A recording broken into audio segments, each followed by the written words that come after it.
Welcome. আজকে আমরা WBPSC group A, group B এবং গ্রুপ সি এর জন্য যে 25,000 নিয়োগ হবে সেই জন্য গুরুত্বপূর্ণ প্রশ্ন উত্তর আজকে আলোচনা হবে। জেনারেল অ্যাওয়ারনেস এবং জেনারেল নলেজ থেকে যে ধরনের কোশ্চেন পরীক্ষায় আসতে পারে আজকে আমরা ক্লাস 1 আলোচনা করছি। এখান থেকে তুমি অবশ্যই পরীক্ষায় কোশ্চেন কমন পাবে।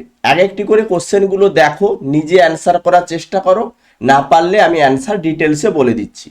প্রথম কোশ্চেন, সিন্ধু সভ্যতার কোন শহরটি উন্নত জল সংরক্ষণ ব্যবস্থার জন্য বিখ্যাত ছিল? সিন্ধু সভ্যতার কোন শহরটি উন্নত জল সংরক্ষণ ব্যবস্থার জন্য বিখ্যাত ছিল? তো এখানে রাইট অ্যান্সার হবে ধোলাভিরা। ধোলাভিরা এটা গুজরাটে অবস্থিত। এটি সিন্ধু সভ্যতার অন্যতম বৃহত্তম একটি গুরুত্বপূর্ণ কেন্দ্র। এখানে অত্যন্ত আধুনিক জল সংরক্ষণ এবং নিষ্কাশন প্রণালীর জন্য বিশ্বজুড়ে প্রত্নতাত্ত্বিকদের কাছে এটা কিন্তু সমাদৃত হয়েছে। অর্থাৎ 2021 সালে ইউনেস্কো ওয়ার্ল্ড হেরিটেজ সাইটের মর্যাদা পেয়েছে, মাথায় রাখবে। তো এখানে রাইট অ্যান্সার হয়ে যাবে ধোলাভিরা, অপশান সি সঠিক। তোমরা যদি এইভাবে ডিটেলসে তোমরা যদি সাজেশান সেট পেতে চাও ডাব্লিউবিপিএসসির গ্রুপ এ, গ্রুপ বি এবং গ্রুপ সি এর জন্য সম্পূর্ণ বাংলায় তোমরা সাজেশান পিডিএফ পাবে। ডেসক্রিপশন বক্সে দেখো লিঙ্ক দেওয়া রয়েছে, বা কমেন্ট বক্সে দেখো লিঙ্ক পিন করা রয়েছে। সেখান থেকে পেমেন্ট করলে তোমরা WBPSC group A, group B বা গ্রুপ সি এর জন্য সাজেশান পিডিএফ পেয়ে যাবে। 157 টাকা পেমেন্ট করলে গ্রুপ এ, বি, সি তিনটে সাজেশান সেট একসঙ্গেই পেয়ে যাবে।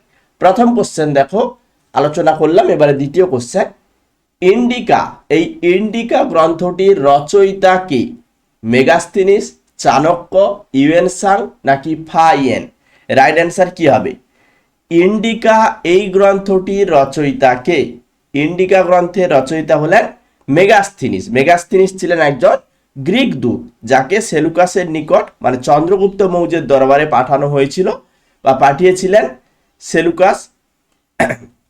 তাহলে এখানে রাইট অ্যান্সার হয়ে যাবে ইন্ডিকা এই গ্রন্থটির রচয়িতা হলেন Megasthenes, option A right answer. তারপরের প্রশ্ন, ভারতীয় জাতীয় কংগ্রেসের প্রথম মহিলা সভাপতি কে ছিলেন? ভারতীয় জাতীয় কংগ্রেসের প্রথম মহিলা সভাপতি হলেন অ্যানি বেসান্ত। অ্যানি বেসান্ত ভারতীয় জাতীয় কংগ্রেসের প্রথম মহিলা সভাপতি। তোমরা যদি ডাব্লিউবিপিএসসির জন্য যদি ফ্রি অ্যাপ গুগল প্লে স্টোরে খোঁজো পেয়ে যাবে, সেখান থেকে এমসিকিউ কোশ্চেন প্র্যাকটিস করবে। দেখবে ডাব্লিউবিপিএসসি এর একটি ফ্রি অ্যাপ রয়েছে গুগল প্লে স্টোরে, ইনস্টল করে কোশ্চেন অ্যান্সারগুলো প্র্যাকটিস করো। তারপরে, স্বরাজ আমার জন্মগত অধিকার, এই বিখ্যাত উক্তিটি কার? স্বরাজ আমার জন্মগত অধিকার, এই জন্মগত অধিকারের কথা বলেছে আমাদের বাল গঙ্গাধর তিলক। ইনি চরমপন্থী আন্দোলনের অন্যতম প্রধান নেতা ছিলেন। স্বরাজ আমার জন্মগত অধিকার বিখ্যাত উক্তিটি করেছেন Bal Gangadhar Tilak, option C right answer. Next, পলাশির যুদ্ধ কত সালে সংঘটিত হয়েছিল? পলাশির যুদ্ধ কত সালে হয়েছে? 1757 সালে 23শে জুন রবার্ট ক্লাইভের নেতৃত্বে ব্রিটিশ ইস্ট ইন্ডিয়া কোম্পানি এবং বাংলার নবাব সিরাজউদ্দৌলার মধ্যে পলাশির যুদ্ধ হয়েছে। তাহলে রাইট অ্যান্সার 1757। নেক্সট, কে সীমান্ত গান্ধী নামে পরিচিত ছিলেন? কে সীমান্ত গান্ধী নামে পরিচিত ছিলেন? সীমান্ত গান্ধী কাকে বলা হয়? খান আব্দুল গাফফর খানকে।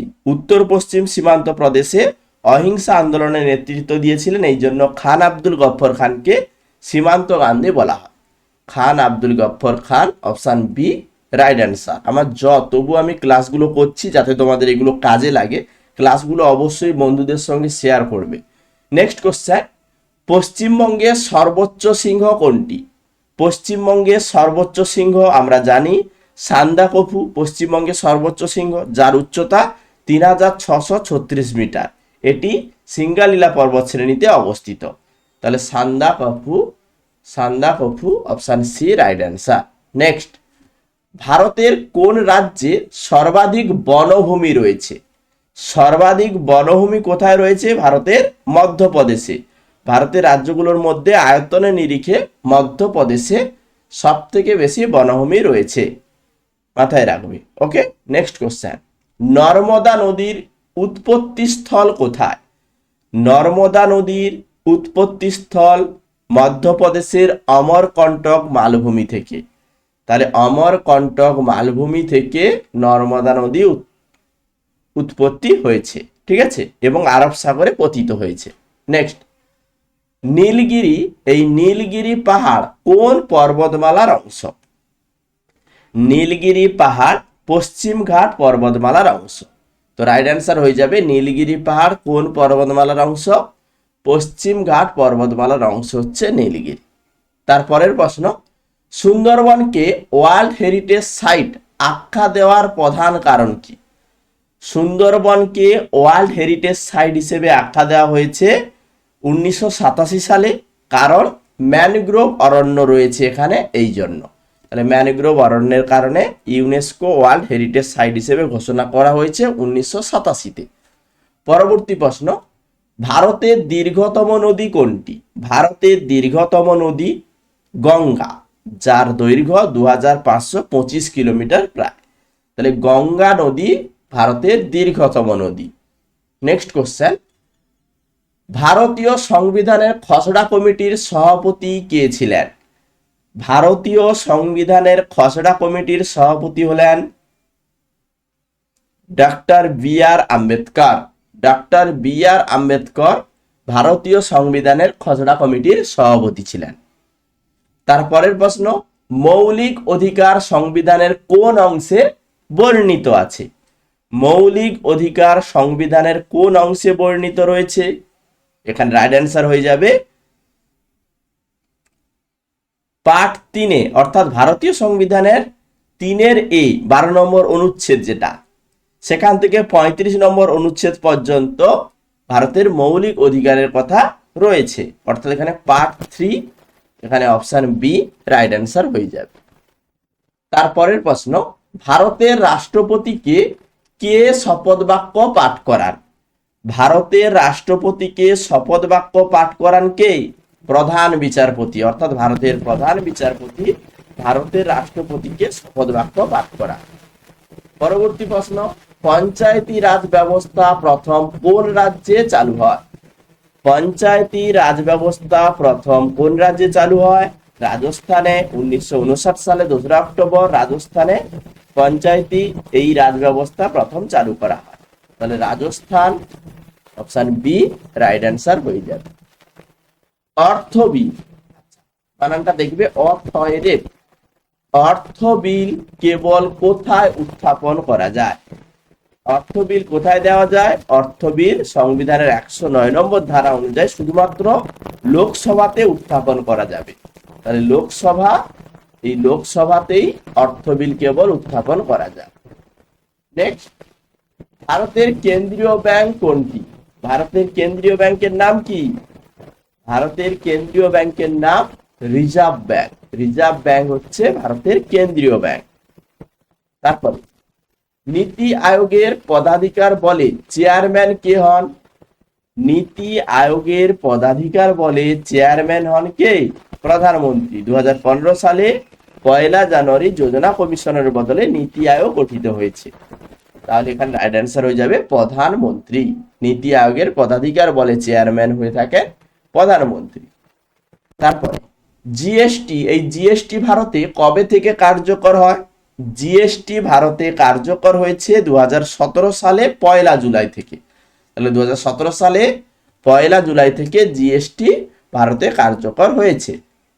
পরবর্তী কোশ্চেন, মানুষের শরীরে সবথেকে বড় গ্রন্থি কোনটি? মানুষের শরীরে সবথেকে বড় গ্রন্থির নাম যকৃৎ।